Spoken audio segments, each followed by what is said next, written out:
Hello friends, எல்லோரும் எப்படி இருக்கீங்க? இந்த வீடியோவில் பார்த்தீங்க அப்படின்னா உங்களுக்கு ஒரு வெல்கம் பட்டி வந்து நான் ரெடி பண்ணியிருந்தேன் ஒரு கஸ்டமருக்காக. இது வந்து கஸ்டமைஸ் பண்ணது தான். ஸோ அவங்களுக்கு வந்து நான் எப்படி பண்ணியிருந்தேன் அப்படிங்கிற வீடியோ நீங்கள் பார்க்கலாம். இது வந்து ஒரு 28 to 30 இன்ச்சஸ் கிட்ட இருக்கும். நான் வந்து ஃபர்ஸ்ட்டு 2 சைடும் வந்து பார்த்திங்கன்னா ஸ்வஸ்திக் வந்து போட்டிருக்கேன். இங்கே வந்து ஸ்வஸ்திக்கு பக்கத்தில் 2 லைன் மாதிரி போடுவாங்க. சென்டரில் ஒரு வெல்கம் வந்துட்டு நான் பிரித்து வந்து பின்னிருக்கிறேன். எதனாலன்னா அவங்க வந்து கொஞ்சம் பட்டி பெருசாக வேணும்னு கேட்டதுனால நான் வந்து அந்த மாதிரி பிரித்து வந்து போட்டிருக்கிறேன். அப்போ தான் வந்து நமக்கு பட்டி வந்து கொஞ்சம் பெருசாக கிடைக்கும். நடுவில் வந்து ஒரு 5-6 லைன் எக்ஸ்ட்ரா வரும்போது பட்டியும் பெருசாக கிடைக்கும் இல்லையா? அதனால் பட்டி வந்து அவங்க ரொம்ப டைட்டாக கேட்டிருந்ததுனால நான் வந்து 2mm ஹூக் வந்து யூஸ் பண்ணியிருக்கேன். இது வந்து 4 yarn. 4 yarnக்கு நம்மளுக்கு 3mm இல்லைன்னா 3.5mm இந்த மாதிரி ஹூக் எடுத்தால் கரெக்டாக இருக்கும். பட் அவங்க கேட்டதுனால நான் வந்து 2mm ஹூக் வச்சு இந்த யானுக்கு வந்து பண்ணியிருக்கிறேன். ஃபர்ஸ்ட் வந்து நம்ம ஒரு பேசிக் நாட் போட்டுட்டு ஒரு 22 செயின்ஸ் வந்து போட்டுக்கலாம். நமக்கு வந்து 20 டபுள் க்ரோஷே தேவைப்படும். அப்போது வந்துட்டு 22 செயின் போட்டோன்னா நமக்கு 20 டபுள் க்ரோஷே கரெக்டாக கிடைக்கும். இதில் மேக்ஸிமம் வந்து நான் கிளியராக உங்களுக்கு எக்ஸ்பிளைன் பண்ணுறேன். அண்ட் லாஸ்ட்டாக பார்த்தீங்கன்னா அந்த நம்ம ஒரு லெட்டர்ஸ்லாம் வந்து எப்படி ஃபார்மேட் பண்ணுறது அப்படிங்கிறதுக்கான ஒரு பேட்டர்னும் வந்து நான் கொடுக்குறேன். இந்த வீடியோ லென்த்தாக இருந்துச்சுன்னா நான் வந்து பார்ட் 2ல் வந்து கொடுக்குறேன் அந்த பேட்டர்ன்லாம்.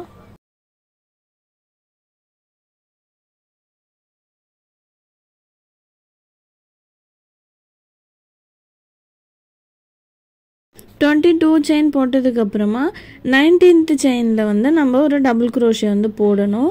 அதுக்கப்புறம் கண்டினியூஸாக வந்து டபுள் க்ரோஷே போட்டுட்டு போகணும். நமக்கு டோட்டலாக வந்து 20 டபுள் க்ரோஷே கிடைக்கும்.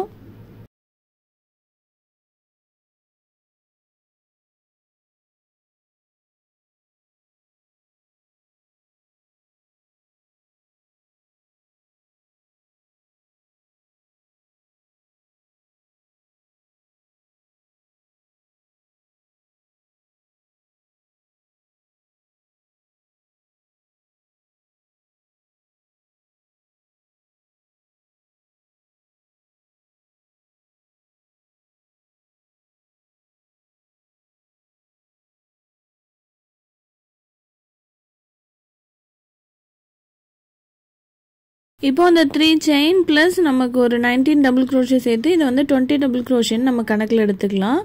அடுத்து வந்து 3 செயின் போட்டுட்டு அடுத்த ரோ வந்து ஸ்டார்ட் பண்ணிக்கலாம். நான் இதை மாதிரி மொத்தம் 6 ரோஸ் வந்து போட்டிருக்கேன். உங்களுக்கு வந்துட்டு எவ்வளோ பெரிய பட்டி வேணுமோ அதுக்கேற்ற மாதிரி நீங்கள் வந்து இந்த ரோஸ் வந்து இன்க்ரீஸ் பண்ணிக்கலாம். நான் வந்து ஒரு 28 to 30 இன்ச்சஸ் பட்டிங்கிறதுனால நான் வந்து 6 ரோஸ் போட்டிருக்கிறேன். அதே போலயே ஸ்வஸ்திக்கும் வெல்கம்க்கும் நடுவுலையும் நான் வந்து 6 ரோ வந்து போட்டிருக்கிறேன் 2 சைடுமே. ஸோ எனக்கு பட்டி வந்து கொஞ்சம் பெருசாக கிடைக்கும். உங்களுக்கு வந்து பட்டி ரொம்ப பெருசாக வேணும் அப்படின்னா இந்த மாதிரி நீங்கள் வந்து சைஸை இன்க்ரீஸ் பண்ணிக்கலாம். இல்லை கம்மியாக வேணும்னா நீங்கள் சைஸை இதை வந்து 6 ரோங்கிறது 4 ரோஸ் கூட நீங்கள் போட்டுக்கலாம். 6 ரோ வந்து போட்டு கம்ப்ளீட் பண்ணிட்டேன். நெக்ஸ்ட் வந்து நம்ம ஸ்வஸ்திக் பேட்டர்ன் வந்து போடணும். ஃபர்ஸ்ட்டு 2 லைன், அப்புறம் ஸ்வஸ்திக், அடுத்த 2 லைன். இதுக்கு வந்து பார்த்தீங்கன்னா அந்த 7th ரோவில் வந்து ஃபர்ஸ்ட் 3 டபுள் க்ரோஷே, அடுத்து கீழே 3 டபுள் க்ரோஷே, டோட்டலாக 6 டபுள் க்ரோஷே போனால் 20ல் பேலன்ஸ் 14 டபுள் க்ரோஷே இருக்கும். அந்த 14 டபுள் க்ரோஷே வச்சு தான் நம்ம ஃபுல்லாகவே வந்து டிசைன் பண்ண போகிறோம். அதில் தான் வந்து நம்ம லெட்டர்ஸும் வந்து பின்ன போகிறோம். இப்போ 3 டபுள் க்ரோஷேக்கு வந்துட்டு நான் 3வது டபுள் க்ரோஷே பார்த்தீங்கன்னா ஒரு இது தான் வந்து கோத்து வாங்கணும் ஒரு லூப்பில். அடுத்து வர 2 லூப்பில் வந்து நம்ம பிங்க் கலரை கொடுத்து வாங்கணும். அந்த மாதிரி செஞ்சோன்னா ஜாயின்ட்லாம் வந்து வெளியில் தெரியாமல் பார்க்கறதுக்கு வந்து நல்லா இருக்கும்.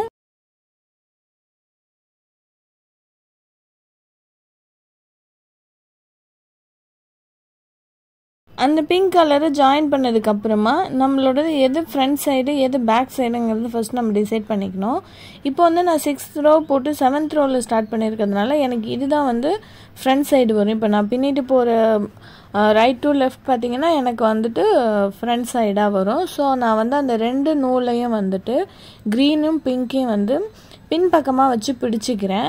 நம்ம பிடிச்சிக்கிட்டே அது மேலேயே டபுள் க்ரோஷே போட்டு அது உள்ளே ஜாயின் பண்ணிக்கிட்டே வந்தோம்னா நமக்கு எக்ஸ்ட்ராவாக அதை ஜாயின் பண்ணணுங்கிற அவசியம் இருக்காது.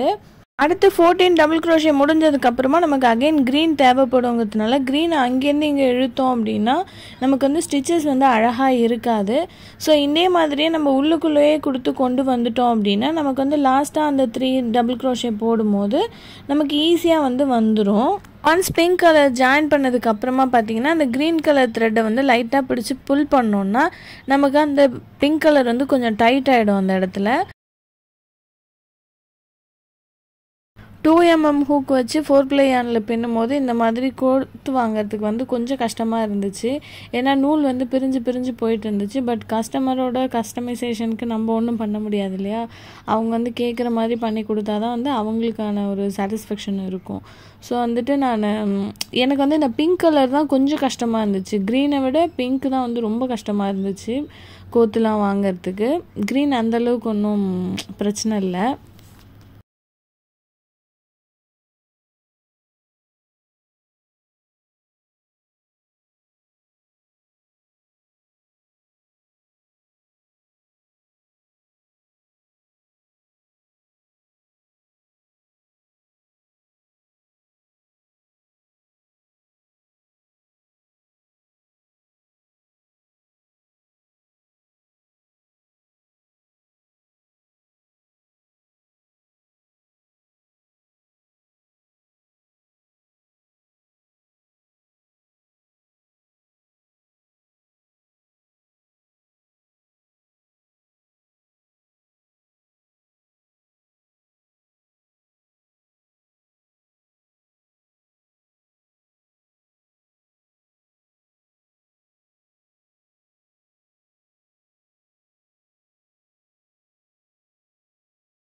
டபுள் க்ரோஷே வந்து பிங்க் கலர் போட்டதுக்கப்புறமா சேம் அதே போல் 2 லூப்பில் மட்டும் கோத்து வாங்கிட்டு அடுத்த 2 லூப்பில் நம்ம க்ரீன் கலரை கோத்து வாங்கணும்.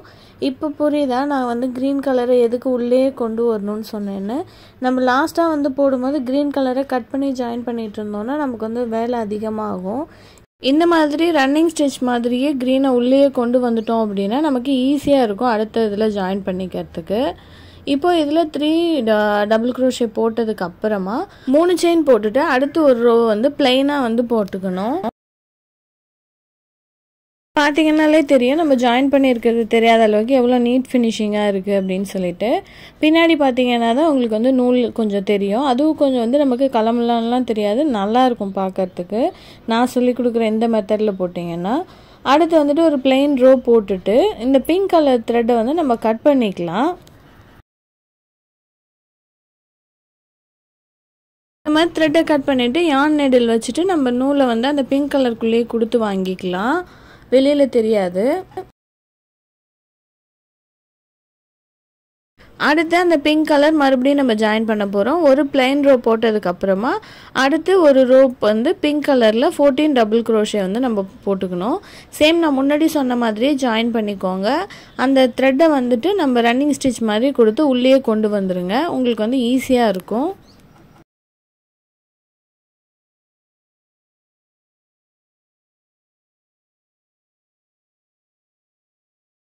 இப்போ அதே மாதிரியே வந்து நான் 2 லைனையும் வந்து கம்ப்ளீட் பண்ணிட்டேன். அதுக்கப்புறம் ஒரு பிளைன் லைன் வந்து போட்டு எடுத்துருக்கிறேன். பின்னாடி இந்த பிங்க் கலர் த்ரெட் வந்து நான் கட் பண்ணிட்டேன். இப்போ அதை வந்து யார்ன் நீடில் வச்சு நான் இதை உள்ளே கொண்டு போகிறேன். நான் வந்து த்ரெட்டை சின்னதாக கட் பண்ணியிருக்கிறதுனால ஃபர்ஸ்ட் நீடில் வந்து உள்ளே கொண்டு போயிட்டு அதுக்கப்புறமா பின்னாடி யானை கோத்துட்டு நம்ம இழுத்தோம் அப்படின்னா வந்து அது கரெக்டாக வந்து செக்யூர் ஆகிக்கும். பேலன்ஸ் இருக்க த்ரெட்டை வந்து நம்ம கட் பண்ணி விட்டுக்கலாம்.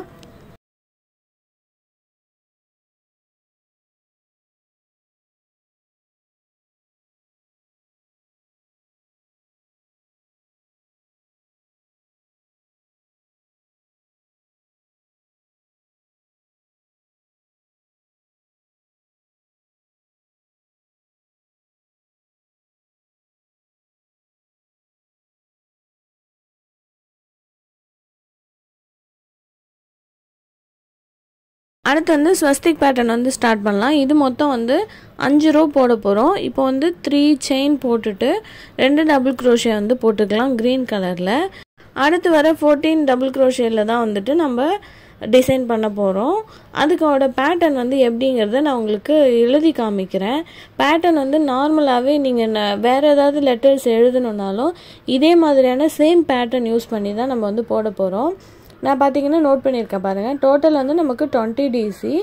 அதுலேருந்துட்டு நம்ம மேலே கீழே 3 கீழே 3ன்னு வந்து நம்ம எடுத்துட்டோம் அப்படின்னா 6 டபுள் க்ரோஷே போனதுக்கப்புறமா நம்மக்கிட்ட 14 டபுள் க்ரோஷே இருக்கும். அதில் வந்துட்டு நம்ம 5 லைன்ஸ் வந்து போட போகிறோம். ஸ்வஸ்திகோட டிசைன் வந்து இப்படி தான் வந்து போடணும். இதில் வந்து மேல் சைடு எது கீழ் சைடு எதுங்கிறத நீங்கள் மார்க் பண்ணிக்கோங்க. நான் டோட்டலாக வந்து 5 லைன்ஸ்க்கு 1 2 3 4 5ன்னு நோட் பண்ணியிருக்கேன். இப்போது மேலேருந்து கீழே நான் உங்களுக்கு பேட்டர்ன் போட்டு காமிச்சிடுறேன். நீங்கள் அதை எது உங்களுக்கு மேல் சைடு எது கீழ் சைடுன்னு பார்த்து நீங்கள் பேட்டர்ன் போட்டுக்கோங்க. நான் இன்ட்டு மார்க் போடுறதெல்லாம் வந்து பிங்க் கலராகவும் பேலன்ஸ் விட்டுருக்கிறதெல்லாம் வந்து பார்த்தீங்கன்னா உங்களுக்கு அந்த இடத்துல நீங்கள் க்ரீன் கலர் வந்து போட்டுங்க. இப்போ வந்து நான் 14 டபுள் க்ரோஷேக்காக வந்து 14 இன்ட்டு மார்க்ஸ் வந்து போட்டிருக்கேன். நம்ம தேர்டு ரோவில் வந்து பார்த்திங்கன்னா ஃபுல் 14க்குமே வந்து நம்ம பிங்க் தான் போட போகிறோம். ஸோ வந்து அதே மாதிரி போட்டுட்டு அடுத்து வந்து பார்த்திங்கன்னா 2 இதோடைய சென்டர்னு எடுத்திங்கன்னா 7 and 8 வந்து நமக்கு சென்டராக கிடைக்கும். அதில் வந்துட்டு நம்ம 2 டபுள் க்ரோஷே வந்து போடணும். இப்போ இதில் நல்லா கிளியராக பார்த்துங்க பேட்டர்ன் வந்து எப்படி போடுறதுன்னு. நார்மலாக இப்படி தான் வந்து மற்ற எந்த லெட்டர்ஸ் எழுதுறதா இருந்தாலுமே நம்ம பேட்டர்ன் வந்து போட்டுக்கணும். எத்தனை ரோஸ் வரப்போகுது ப்ளஸ் எத்தனை வந்து நம்ம டீயில் வந்து சென்டரில் கலர் கொடுக்குறோம் அப்படிங்கிறத கவுண்ட் பண்ணிவிட்டு அதுக்கேற்ற மாதிரி நம்ம பேட்டர்ன் வந்து ரெடி பண்ணிக்கணும். பேட்டர்ன் ரெடி பண்ணிட்டோன்னா நமக்கு கொஞ்சம் ஈஸியாக இருக்கும். நமக்கு புரியாத டிசைன் இல்லை ஃபர்ஸ்ட் டைம் போடுறோம் அப்படின்னா நம்ம பேட்டர்ன் போட்டுட்டோன்னா நமக்கு வந்து கொஞ்சம் ஈஸியாக இருக்கும் அந்த ஒர்க்கை வந்து ஃபினிஷ் பண்ணுறதுக்கு. அதே போல் மேலே கீழே எதுன்னு பார்த்து வந்து பட்டியிலையும் மார்க் பண்ணிக்கிட்டோன்னா இன்னுமுமே நமக்கு வந்து கொஞ்சம் ஃபாஸ்ட்டாக போட்டு முடிச்சிடலாம்.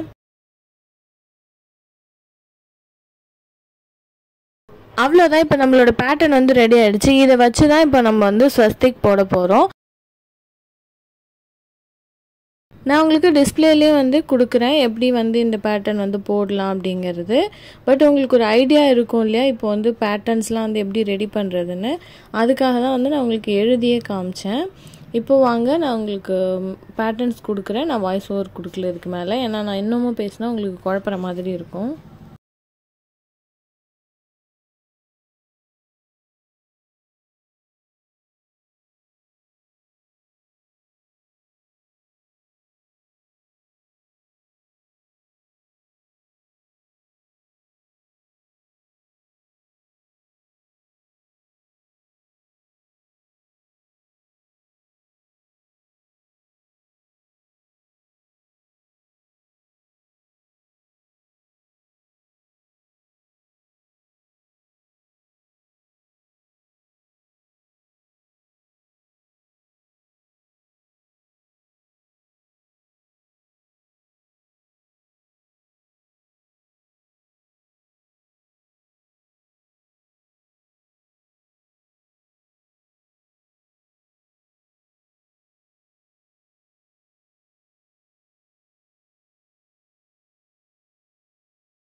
ரோ 1 வந்து நம்ம ஃபினிஷ் பண்ணிட்டோம். இப்போ பார்த்தீங்கன்னா தெரியும் உங்களுக்கு, நான் வந்து அடியிலேருந்து ஸ்டார்ட் பண்ணியிருக்கேன். நீங்கள் வந்து முன்னாடி கொடுக்குற செயின்ஸோட ரோஸ் வந்து வச்சு தான் உங்களுக்கு வந்து அடியிலேருந்து ஸ்டார்ட் ஆகுதா இல்லை மேலேருந்து ஸ்டார்ட் ஆகுதான்னு தெரியும். அதை மாதிரி நீங்கள் பார்த்து போட்டுக்கோங்க.